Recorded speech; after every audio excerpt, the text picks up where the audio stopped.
කියනවා නම් ඕන මෙහෙම කියන්න පුළුවන් ඈ.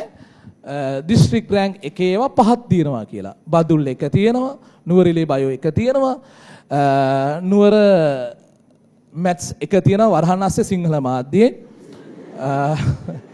නුවරඑළියේ මැත්ස් එක තියෙනවා වරහන් අස්සේ සිංහල මාධ්‍යයෙන්. කොළඹ දිස්ත්‍රික් මැත්ස් එක තියෙනවා වරහන් අස්සේ පේපර් ක්ලාස්. කියලා ජෙනුවින් නේ. එතකොට බං අපි ඇත්ත කියලා සිංහල මාධ්‍යයෙන් කියලා ගහලා පේපර් ක්ලාස් කියලා ගහලා මේ සැරේ හෑන්ඩ් බිල ගහනවා. ලබන අවුරුදුන්ට බෙදද්දී අර වරහන් අස්සේ තියෙන කැල අයින් කරනවා. ඉඩමදිනේ කොලේ ඉඩමදි. ඒ නිසා වයින් වෙනවා. දැන් උඹලාට ඔය හෑන්ඩ් බිල් එකක් හම්බුනොත් එහෙම 2018 දිස්ත්‍රික් එකක් කියලා උඹලා හොයලා බලනද මේක ඇත්තද කියලා. සමහරට ඒ අවුරුද්දේ ගහපු හෑන්ඩ් බිලේ තියෙන සිංහල මාධ්‍යයෙන් එක කියලා.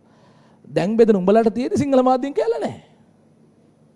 ඉස්සර නැත්තම් තියෙනකොට පේපර් ක්ලාස් වල. ඒතර ඒ දවස්වල මාර් ජෙනුවින් එක අම්මට පේපර් ක්ලාස් කියලාත් ඒක කියනවා.